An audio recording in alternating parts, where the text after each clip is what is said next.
اور انہوں نے ایک مانگ کی کہ ہم کو ہمارے مذہب کی بنیاد پر ہمارا الگ ملک چاہیے. پھر نتیجہ کیا ہوا؟ 1947 میں پاکستان یہ ملک وجود میں آیا. تو وہ ایک مذہب بھی ہے، ایک قوم بنانے میں کردار ادا کرتا ہے، اہم کردار ادا کرتا ہے. ٹھیک ہے. پھر اس کے بعد والا جو دیکھیں گے اگر کہ الگ الگ جو ہے کاسٹ کے لوگ رہتے ہیں، جیسے ہندو مذہب ہے، ان میں بھی ایک اپناپن کا احساس رہتا ہے، جس کی وجہ سے کیسا ہوتا ہے، ان کی ایک ہندو قوم وجود میں آتی ہے.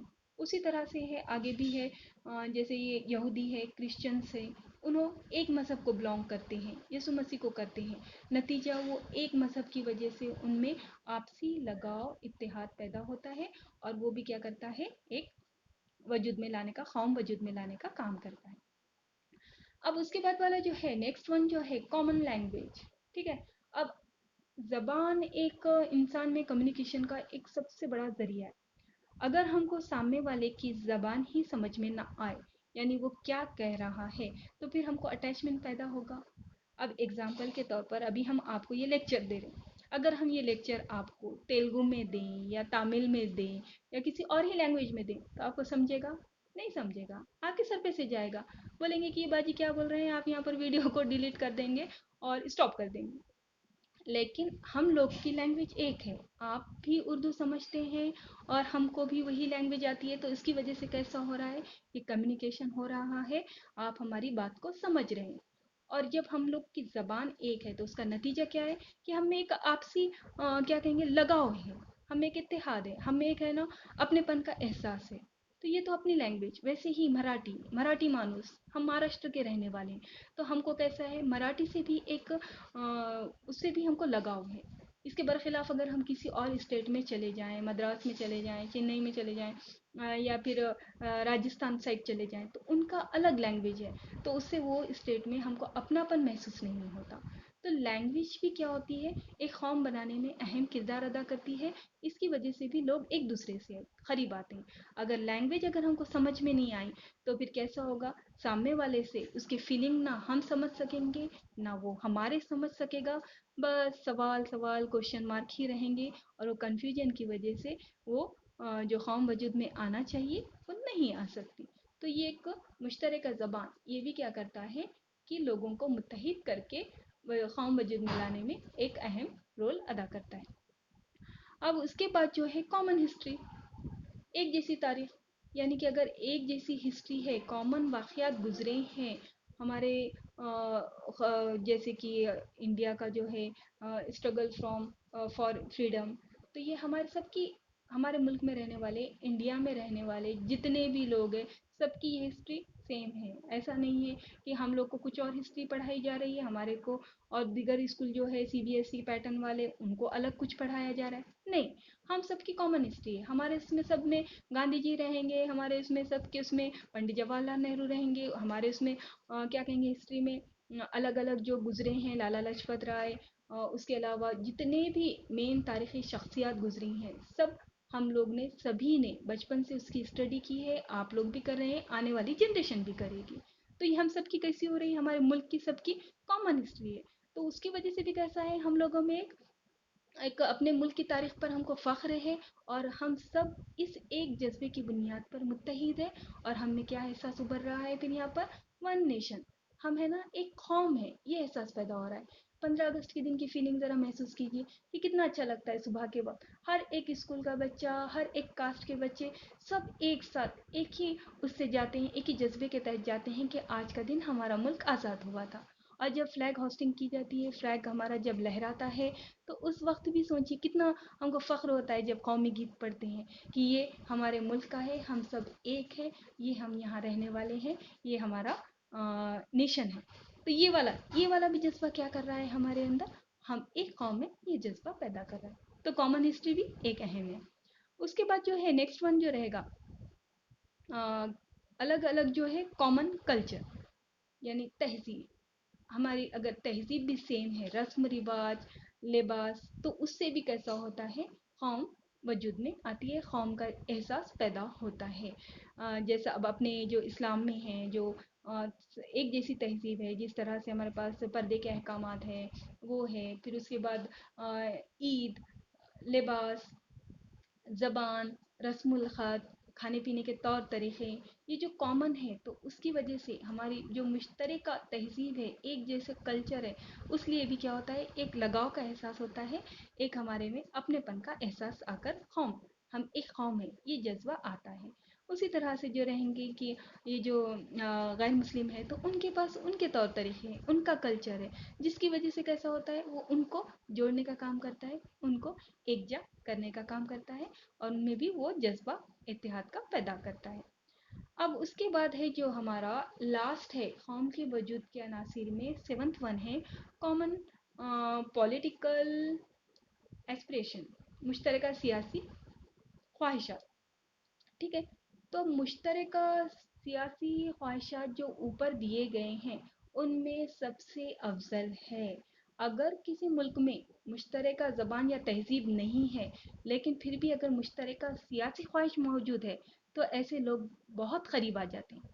ہاں، سمجھ رہے نا؟ اگر یہ نہیں ہے یعنی کبھی ہو سکتا ہے کہ ہماری تہذیب زبان ایک نہیں ہے، جیسے ہمارا ملک ماشاء اللہ سے ہمارے ملک میں ہے نا، ہر ایک تہذیب کے، ہر کلچر کے مختلف زبان بولنے والے رہتے ہیں، لیکن اس کے باوجود بھی ہم ایک قوم ہیں۔ کیوں؟ کیونکہ ایک اس کی یہ وجہ تھی کہ ہم ایک کامن سیاسی خواہش کی وجہ سے ہم ایک جگہ ہوئے تھے، وہ تھی ہندوستان کے آزادی کی خواہش۔ اس نے کیا کیا تھا، تمام لوگوں کو ذات پات ہر یہ چیز کا جو فرق تھا، اونچ نیچ غریب سب کچھ الگ ہو گیا، اور اس نے کر دیا ایک سیاسی خواہش نے کہ ہم کو آزاد ہونا ہے، ہم کو آزادی حاصل کرنی ہے، اور اس سے کیا ہوا تھا، تمام لوگ ایک جا آئے تھے، اور نتیجہ یہ ہوا تھا کہ ہمارا ملک آزاد ہو کر ہماری حکومت قائم ہو گئی تھی۔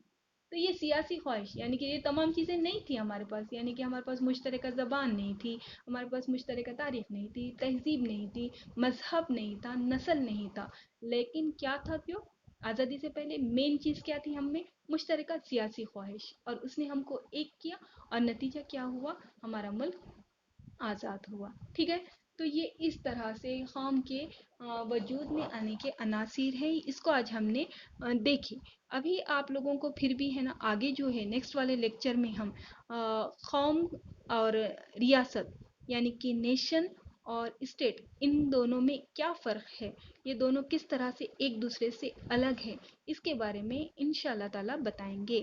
ٹھیک ہے، چلیے، اور اچھے سے پڑھیے، سمجھیے، سنیے، اور کچھ اگر ڈاؤٹ ہے تو وہ آپ ہم کو پوچھ سکتے ہیں۔ چلیے ٹھیک ہے، السلام علیکم ورحمۃ اللہ وبرکاتہ۔